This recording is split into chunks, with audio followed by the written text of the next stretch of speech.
warahmatullahi wabarakatuh. Perkenalkan, nama saya Reza Salimah dari kelas F1 Manajemen dengan NPM 101205205. Di sini saya akan menjelaskan materi mengenai Ma'rifatul Insan. Ma'rifatul Insan mempunyai dua kata, yaitu ma'rifat dan insan. Ma'rifat berarti mengenal, sedangkan insan berarti manusia atau diri sendiri. Jadi dapat diartikan, Ma'rifatul Insan adalah mengenai diri sendiri.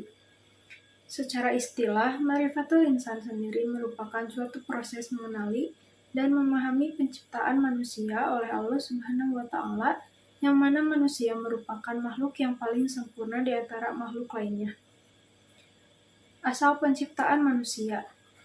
Dalam penciptaan makhluk hidup, termasuk manusia, beberapa ayat Al-Quran menyatakan pentingnya peranan tanah liat.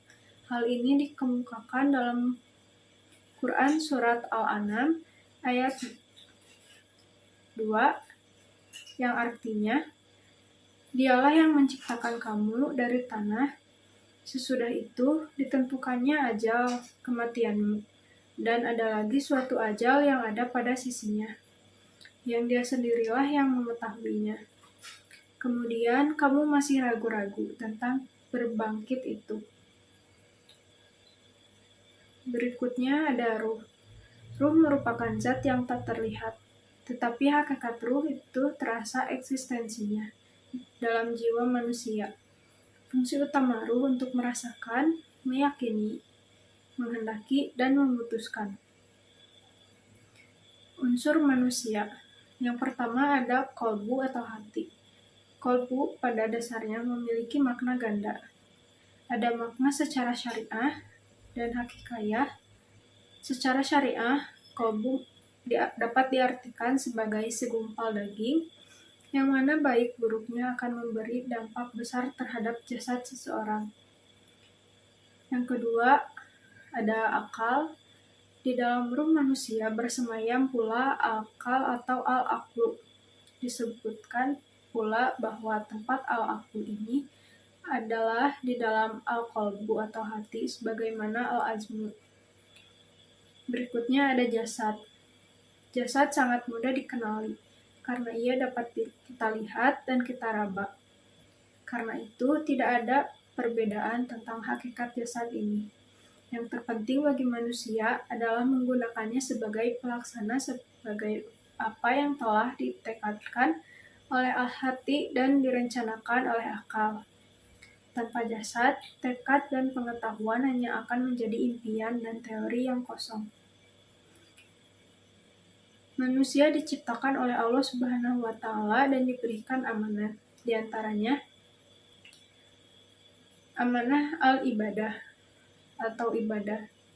Dalam kehidupannya di dunia ini, manusia diberikan tugas-tugas agama, yaitu mengerjakan perintah dan menjauhi larangannya. Di mana jika dikerjakan, mereka akan mendapatkan pahala, dan jika ditinggalkan, mereka akan mendapatkan siksa. Dalam memikul tugas amanah ini, manusia terbagi menjadi 3 golongan. Yang pertama ada kaum munafik, yang menampakkan dirinya bahwa mereka melaksanakannya baik lahir maupun batin, padahal tidak. Yang kedua, kaum musyrik, yang tidak melaksanakannya sama sekali, baik lahir maupun batin. Dan yang ketiga, kaum mukmin, yang melaksanakannya lahir maupun batin. Kemudian ada amanah al-khalafah atau kepemimpinan di muka bumi. Dijadikan khalifah di muka bumi, maknanya adalah menugaskan kepada manusia untuk mengelola bumi dan memberlakukan perintah-perintah Allah Ta'ala, di mana sebagainya akan digantikan oleh yang lain. Jadi, berkenaan dengan dua amanah ini, Allah Ta'ala telah menyiapkan al-ajazu atau balasan. Mereka yang melakukan amal kebajikan akan memperoleh balasan kebaikan yang setimpal, bahkan pahala yang lebih baik dari apa yang telah mereka kerjakan. Begitupun sebaliknya, jika mereka melakukan keburukan, maka yang akan diterima oleh mereka adalah dosa-dosa. Hakikat manusia. Hakikat manusia dalam Kamus Besar Bahasa Indonesia memiliki arti antara lain intisari atau dasar, kenyataan yang sebenarnya atau sesungguhnya. Yang pertama ada makhluk. Menurut Kamus Besar Bahasa Indonesia, makhluk adalah suatu yang dijadikan atau yang diciptakan oleh Tuhan seperti manusia, binatang, dan tumbuh-tumbuhan. Yang pertama ada ala fitrah. Manusia diciptakan ala fitrah, maksudnya adalah diciptakan oleh Allah Ta'ala berada dalam kecenderungan kepada kebenaran dan patuh kepadanya. Kedua, lemah. Manusia juga diciptakan oleh Allah Ta'ala dalam keadaan dhaif atau lemah. Kelemahannya terutama dalam menghadapi godaan hawa nafsu, sedangkan mereka mengalami lemah azam atau tekad, lemah iman, dan lemah kesabaran. Berikutnya ada bodoh. Manusia juga diciptakan oleh Allah Ta'ala dalam keadaan jahil atau bodoh. Yang terakhir ada fakir. Manusia juga diciptakan oleh Allah Ta'ala dalam keadaan fakir atau butuh, berkehendak kepada pemberiannya. Manusia adalah satu-satunya makhluk Allah yang dimuliakan oleh Allah Subhanahu wa Ta'ala dari makhluk yang lainnya, diantaranya dengan ditiupkan ruh. Allah Ta'ala memuliakan anak-anak Adam karena nafkur ruhi, telah ditiupkan ruh ciptaan Allah Ta'ala kepadanya. Kedua, memiliki keistimewaan. Manusia merupakan makhluk yang Allah anugerahi dengan berbagai keistimewaan dibandingkan dengan makhluk lainnya. Ketiga, ditundukkan alam padanya. Manusia pun dimuliakan oleh Allah Ta'ala karena musakharun lahu, telah ditundukkan alam ini kepadanya. Allah Ta'ala telah menciptakan bumi dan memudahkannya untuk manusia, sehingga manusia dapat mengambil manfaat yang tidak terhingga untuk kepentingan hidup dan kehidupan. Manusia adalah makhluk yang mukhalafun, dibebani tanggung jawab.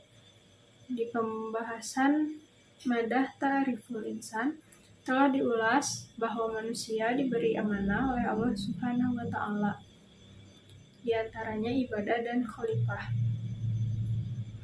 Kemudian manusia diberikan kebebasan untuk memilih. Manusia adalah makhluk yang mukhayyarun, diberi pilihan oleh Allah Ta'ala apakah memilih al-iman atau al-kufru. Allah Ta'ala telah menunjukkan kepada manusia jalan kebaikan dan jalan kejahatan, dan telah diberikannya pula kepada mereka akal untuk membedakan mana yang baik dan mana yang buruk, sehingga ia dapat memilih yang baik untuk dikerjakan dan yang buruk untuk ditinggalkan. Kemudian ada potensi manusia. Berikut ini adalah penjelasan mengenai potensi yang dimiliki manusia berupa pendengaran, penglihatan, dan hati. Yang pertama, potensi pendengaran. Arti pendengaran secara bahasa pendengaran adalah kemampuan untuk mengenali suara. Dalam manusia dan binatang bertulang belakang, hal ini dilakukan terutama oleh sistem pendengaran yang terdiri dari telinga, saraf-saraf, dan otak. Sedangkan pendengaran menurut pandangan perspektif Islam adalah mendengarkan ajaran-ajaran agama Allah yang disampaikan kepadanya oleh Rasul-Rasul Allah. Yang kedua ada potensi penglihatan.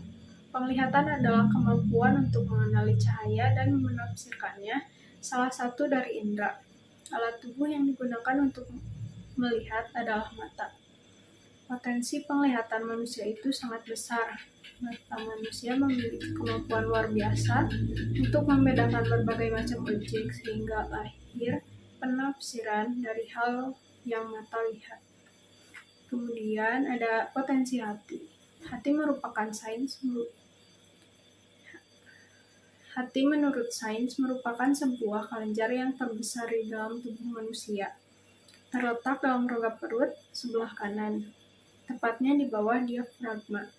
Berdasarkan fungsinya, hati juga termasuk sebagai alat ekskresi. Sedangkan menurut Al-Ghazali dan Al-Muhasibi, hati adalah raja yang mengawal semua kegiatan yang berlaku pada roh, nafsu, dan akal. Hati juga mengarahkan kelima-lima panca indera manusia sama ada untuk melakukan kebaikan atau keburukan. Kemudian ada al-mas'uliyah atau tanggung jawab. Tanggung jawab adalah kesadaran diri manusia terhadap semua tingkah laku dan perbuatan yang disengaja ataupun tidak disengaja. Tanggung jawab juga harus berasal dari dalam hati dan kemauan diri sendiri atas kewajiban yang harus dipertanggungjawabkan. Sikap amanah merupakan suatu yang dipercayakan untuk dijaga, dilindungi, dan dilaksanakan. Dalam perspektif Islam, amanah ditunjukkan dengan perilaku Rasulullah SAW pada zaman kaum Quraisy, yakni dapat dipercaya dan menjalankan semua aspek kehidupan, baik dalam berdagang dan pada hal sosial lain. Mereka yang memilih sikap amanah di dunia ini akan dianugerahi kehormatan al-khalifah atau kepemimpinan. Nafsul insan atau jiwa manusia. Sebagai seorang manusia, kita sudah sepantasnya memahami apa itu arti nafsu atau jiwa. Di dalam diri kita itu terdapat nafsu, di mana nafsu tersebut tergolong 3, yaitu nafsu mutmainnah. Nafsu mutmainnah adalah jiwa yang telah mendapat ketenangan, telah sanggup untuk menerima cahaya kebenaran Sang Ilahi juga. Yang pertama ada nafsu mutmainnah. Nafsu mutmainnah adalah jiwa yang telah mendapat ketenangan, telah sanggup untuk menerima cahaya kebenaran Sang Ilahi, juga jiwa yang telah mampu menolak menikmati kemewahan dunia dan tidak bisa dipengaruhi oleh hal tersebut. Nafsu ini membuat pemiliknya merasa berpuas diri dalam pengabdiannya kepada Tuhan. Dia juga akan selalu berbuat amal soleh. Jiwa yang aruh, qalbu, adam, dan akalnya ditarik-menarik dengan al-hawa, syahwat, kecenderungan, hayalan, dan keinginannya. Jenis jiwa yang seperti ini, kecenderungan masih terpengaruhi arayu atau rasio, sedangkan arayu seringkali pijakannya adalah zan atau sangkaan. Inilah yang membuat jiwa berada dalam keadaan ragu memilih iman atau kafir, taat atau maksiat, baik atau buruk. Jiwa yang aruh